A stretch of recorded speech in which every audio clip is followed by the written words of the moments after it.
हाय kids, आज के video में हम करेंगे question and answers for our chapter the souvenir. तो सबसे पहले है English workshop. Guess the meaning of following words. तो ये जो वर्ड्स हैं इनके आपको मीनिंग लिखने हैं, फिर इनमें और कौन कौन से छोटे वर्ड्स जो हैं वो हैं छुपे हुए, वो लिखने हैं, और रिलेटेड वर्ड्स इनसे कौन से हैं वो लिखने हैं।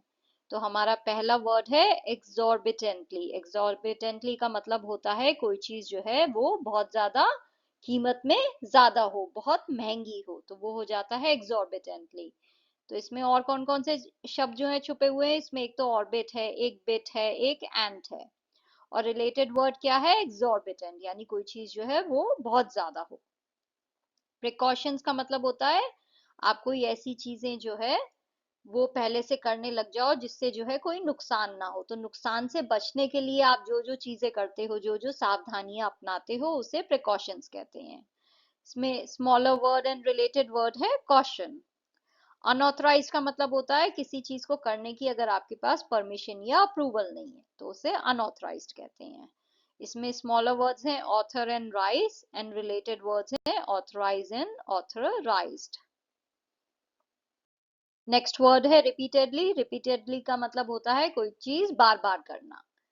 इसमें स्मॉलर वर्ड्स हैं repeat, eat, ate, and related words हैं repeat and repeated. Next word है enthusiastically। enthusiastically का मतलब होता है कोई चीज जो है आप बहुत उत्साह के साथ करो, बहुत एनर्जी के साथ करो। इसमें स्मॉलर वर्ड्स हैं thus, take and alley, and related words हैं enthusiastic। नेक्स्ट क्वेश्चन में आपको बोला गया है कि आपकी जो स्टोरी है उसके हिसाब से जो है आपको एक टाइम टेबल तैयार करना है for the trip to the moon. तो मैंने कैसे किया है? Day 1 morning, departure from earth, arrival at the Neil Armstrong base on the moon, briefing and precautions by the receptionist. Afternoon में है orientation and settling into the dome-shaped settlement, lunch at the base. Evening में skywatch program, observing stars and the earth from the moon's surface, dinner and reflection on the day's experiences. Day 2 में morning में है breakfast and preparation for the day, visit to various settlements on the moon, exploration and self-study time, observing lunar landscapes, lunch break, moon circus, watching gymnasts perform high jumps and long jumps, evening में free time for socializing and writing essays about the experience, dinner and rest. Day 3 is breakfast and briefing for the day, visit to historical site, Neil Armstrong's footprint and statue, afternoon में suiting up in spacesuits for a walk outside the settlements, experiencing the moon's gravitational force firsthand, lunch break. Last minute shopping for souvenirs, dinner and preparation for departure back to Earth. And day 4 is departure from the moon, return journey to Earth. Next आपको बताना है ये statements जो हैं ये right हैं या wrong. So Sayali was traveling in space for the first time. This is true. Many changes had occurred on the Earth in 100 years before Sayali's trip to the moon. True. There were no old cities left on the Earth. This is false. Sayali's mother did not want her to go on the trip. False. There was no human settlements on the moon. False. Sayali made a hasty purchase. True. Sally did not understand the mistake she had made. False. Next question में आपको बोला गया है कि imagine करिए आप सयाली हैं, फिर उसके बाद आपकी ये जो मून की जो ट्रिप है इसके हर दिन की जो है आपको डायरी में अपनी एंट्री लिखनी है। साथ में आपको उस दिन की भी एंट्री लिखनी है जिस दिन आपने अपनी मम्मी को इयररिंग्स दिए। तो मैं कैसे डायरी में एंट्री करूंगी? Dear diary, today was the first day of my incredible journey to the moon. I couldn't believe my eyes as the earth slowly became smaller and smaller. The sky, once blue, turned pitch black and the stars shone brighter than I had ever seen them before. The moment we landed and stepped out of the shuttle into the airtight tunnel leading to the Neil Armstrong base, I felt like I was living a dream. The base is so well organized and the settlements are fascinating. I am looking forward to exploring more tomorrow. Day 2 की entry है dear diary, what a day it was. We explored the settlements and watched a spectacular circus performance. The jumps they did were amazing. Imagine someone jumping 27 meters high. The stars at night were dazzling and I couldn't take my eyes off the earth shining so brightly in the sky. I feel like I am in another world. Well, I am. I also started writing my essay about our experiences. I can't wait to see what tomorrow brings. Day 3 की entry है Dear Diary. Today was filled with excitement and a bit of guilt. We visited the historical site where Neil Armstrong first set foot on the moon. I even wore a spacesuit for the first time and experienced the moon's gravity. It was so fun hopping around, but then I made a mistake. Bought some earrings without thinking, and they are much too heavy for Earth's gravity. I hope mums will still like them. We head back home tomorrow and I'm already missing the place. Dear Diary, we are back on Earth now, and I gave Mom the earrings I bought on the moon. She was surprised at how heavy they were, and I immediately realized my mistake. I didn't think about how things would feel different under Earth's gravity. I feel a bit embarrassed, but Mom laughed it off. This trip was unforgettable, and I will cherish the memories forever.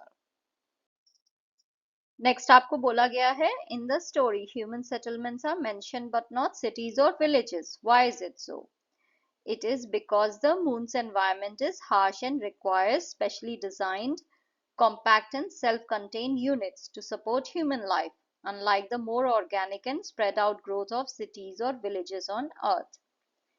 Gather more information about the following from your science textbook, the internet and other sources. Gravitational force: the force that attracts a body toward the center of a planet or other celestial body is gravitational force. On the moon, this force is 1/6 of Earth's gravity, making objects feel much lighter. View of the sky when you are on the moon. The moon has no atmosphere, so the sky appears completely black even during the lunar day, with stars visible all the time. The Earth seen from moon looks much larger and brighter than the moon does from Earth. Chandrayaan mission of India. India's lunar exploration missions Chandrayaan 1 and Chandrayaan 2 aimed at studying the moon's surface, its minerals and the presence of water, ice. These missions marked significant milestones in India's space exploration efforts. Next आपसे पूछा गया है कि अगर आपको एक human settlement start करना हो अर्थ को छोड़ के, तो पृथ्वी से बाहर अगर आपको कहीं पे इंसान को बसाना हो तो आप कौन सी जगह चूज करोगे? वो एक प्लैनेट होगा या स्टार होगा? तो मैं जो हूं मैं एक प्लैनेट को चूज करूंगी। क्यों? क्योंकि a planet provides a solid surface to build on and may have resources necessary for sustaining life, like water, minerals, and possibly an atmosphere. की features I would look for include temperature, तो मैं देखूंगी कि उस जगह पे temperature जो है वो ह्यूमन के लिए सूटेबल है या नहीं है। ऐसा नहीं होना चाहिए कि बहुत ज्यादा एक्सट्रीम हो, बहुत ज्यादा गर्मी या सर्दी नहीं होनी चाहिए। एटमॉस्फेयर देखना पड़ेगा उस प्लैनेट का कैसा है, वहां पे ऑक्सीजन है या नहीं है, इंसान वहां पे ब्रीथ कर सकता है या नहीं। पानी की अवेलेबिलिटी देखनी पड़ेगी कि वहां पे पानी है या नहीं है। ग्रेविटी देखनी पड़ेगी कि अर्थ के कंपैरिजन में वहां की ग्रेविटी कैसी है, क्योंकि उससे जो है हमारी हेल्थ पे भी फर्क पड़ेगा। और फिर हमें ये भी देखना है कि रेडिएशन से कितना प्रोटेक्शन है, तो वो सन से दूर होना चाहिए प्लैनेट, वरना रेडिएशन की वजह से हम जल भी सकते हैं, बीमारियां भी हो सकती हैं। तो ये सारी चीजों का जो है ध्यान रखना होगा वो जगह ढूंढने में। जब हम कोई प्लैनेट चुनेंगे तो ये सारी चीजों का मैं ध्यान रखूंगी। तो ये जो इंफॉर्मेशन है इसके बेसिस पे जो है आप एक प्रेजेंटेशन बना सकते हो। Next is language study. यहाँ पे हमें जो है कलेक्टिव नाउन्स के बारे में बताया गया है। नाउ कलेक्टिव नाउन्स क्या होते हैं? जब हम जो है किसी ग्रुप को जो है एक पर्टिकुलर नाम दे दें, हम जो है उसे एक नाउन से रेफर करें। जैसे कि ग्रुप ऑफ पीपल है तो मैं कह दूं क्राउड, या फिर ग्रुप ऑफ स्टूडेंट्स है तो मैं उसे कह दूं क्लास। अगर एक प्लेयर का ग्रुप है तो वो हो गई टीम। तो ऐसे ये जो मैंने नाम दिए हैं, टीम है, क्लास है, क्राउड है, ये जो है ये कलेक्टिव नाउन्स हैं। मैंने किसी ग्रुप को आइडेंटिफाई करने के लिए एक स्पेसिफिक वर्ड बना दिया है, एक नाउन का यूज किया है ताकि मैं आपको बता सकूं ये कि ये उस चीज का ग्रुप है, तो वो हो गया कलेक्टिव नाउन। तो यहाँ पे जो है एनिमल्स के कलेक्टिव नाउन्स कौन कौन से हैं? अगर कैटल का ग्रुप है तो वो हो गया हर्ड। अगर शीप्स का ग्रुप है तो वो हो गया फ्लॉक। वुल्व्स हैं बहुत सारे तो वो हो गया पैक। लायंस हैं तो प्राइड। गीज है तो गैगल। बीज है तो स्वार्म। फिश है तो स्कूल। क्रोज है तो मर्डर, डॉल्फिन्स हैं तो पॉड एंड एंट्स है तो कॉलोनी। तो अगर बहुत सारी एंट्स एक जगह आपको दिख रही हैं तो आप क्या कहोगे? Colony of ants. लोगों के ग्रुप को क्या क्या कहते हैं? अगर प्लेयर्स हैं तो टीम, स्टूडेंट्स हैं तो क्लास, सेलर्स हैं तो क्रू, म्यूजिशियंस हैं तो बैंड, स्काउट्स हैं तो ट्रूप, एम्प्लॉयज हैं तो स्टाफ, सिंगर्स हैं तो क्वायर, जजेस हैं तो जूरी, स्पेक्टेटर्स हैं तो क्राउड, थीव्स हैं तो गैंग। ऐसे ही चीजों की बात करें तो अगर स्टिक्स का ग्रुप है तो बंडल, शिप्स का ग्रुप है तो फ्लीट, फ्लावर्स का ग्रुप है तो बुके, टूल्स का ग्रुप है तो सेट, स्टैम्प्स का कलेक्शन, शूज का पेयर, बुक्स का स्टैक, पर्ल्स का स्ट्रिंग, माउंटेन्स का रेंज एंड कुकीज का बैच। तो अगर इन चीजों का ग्रुप हो तो ये उनका कलेक्टिव नाउन हुआ, तो उनको इस नाम से बुलाया जाता है। तो कलेक्टिव नाउन क्या हुआ? जब हम किसी एक सी चीज के ग्रुप को आइडेंटिफाई करने के लिए कोई नाउन यूज करते हैं तो वो है collective noun. Next, let's do questions written on the margin of chapter. First question is, in what time periods is the story taking place? The story appears to be set in the future, a time when space travel, especially trips to the moon, has become accessible to the public, including children. Where does Sayali live? Sayali lives on the earth. Imagine you are landing on the moon. What would you be feeling? If I were landing on the moon, I would feel a mix of excitement, awe, and nervousness. The thrill of experiencing something few people have, and the surreal beauty of the lunar landscape would be overwhelming. What were the two important instructions? Be careful when moving outside the settlements on the moon, as the gravitational force outside the settlements is much weaker, which could cause them to move awkwardly or fall. And second was, only buy souvenirs from authorized shops within the dome-shaped settlements. What was special about Skywatch on the moon? The Skywatch on the moon was special because without an atmosphere, the stars appeared much brighter and clearer than on Earth. Additionally, the Earth itself appeared 13 times larger and 70 times brighter in the moon sky, creating a stunning and unique view. What does it tell you about the conditions on the earth at that time? The story implies that conditions on earth might have deteriorated, with pollution or atmospheric changes making it difficult to see the stars clearly. What would be the overall effect of having no atmosphere? Without an atmosphere, the moon experiences extreme temperature variations, lacks weather and wind, and offers no protection from harmful solar radiation. The sky appears black even during the day because there is no atmosphere to scatter sunlight. This would also mean no breathable air. What could be the reason behind the unique seating arrangement? The unique seating arrangement with the spectators sitting inside the tent and the circus going on outside could be because the gravitational force in the tents was artificially maintained according to the Earth's gravitational force, which helped the spectators to remain in one place without bouncing around and watching the circus, which was taking place outside the tent where the gravitational force of the moon was at work. This helped the performers perform unique stunts as well. Was Sayali making a mistake when she bought earrings? Yes, Sayali made a mistake when she bought the earrings. She didn't consider that the earrings which were purchased in the moon's lower gravity would feel much heavier when worn on Earth, where gravity is 6 times stronger. What instructions had she ignored? Sayali ignored the instruction to buy souvenirs only from authorized shops within the dome-shaped settlements. Why had the earrings become so heavy on the Earth? The earrings became heavy on Earth because the gravitational force on Earth is much stronger than on the moon. What felt light and manageable on the moon became significantly heavier when brought back to Earth, where gravity is 6 times as strong. Next is punctuation. तो punctuation में सबसे पहले है full stop. तो ये जो dot है इसका यूज हम कब करते हैं? जब भी कोई सेंटेंस एंड होता है, तो कोई सेंटेंस के एंड में हम लगाते हैं फुल स्टॉप। इसे जो है अमेरिकन इंग्लिश में पीरियड भी कहा जाता है, तो आप इसे पीरियड या फुल स्टॉप कुछ भी कह सकते हो। इसका यूज जो है हम एब्रीविएशंस में भी करते हैं। तो जैसे अगर किसी वर्ड को हम एब्रीविएटेड फॉर्म में लिखें, जैसे बीए यानी बैचलर ऑफ आर्ट्स, तो अगर मैंने बीए लिखा तो बी डॉट ए डॉट, तो यहाँ पे भी हम फुल स्टॉप का यूज करते हैं। नेक्स्ट है कॉमा। कॉमा का यूज हम कब करते हैं, जब हम जो है वर्ड्स जो है अगर एक लिस्ट में लिखे हो तो उन्हें सेपरेट करने के लिए। जैसे यहाँ पे हम जो है बता रहे हैं कि हमारे पास कौन कौन से ट्रीज हैं। We have a mango tree comma, a banana tree comma, two neem trees. तो अगर आप लिस्ट की बात कर रहे हो तो वर्ड्स को सेपरेट करने के लिए कि कौन कौन सी चीज जो है अलग अलग है, आप कॉमा का यूज करते हो।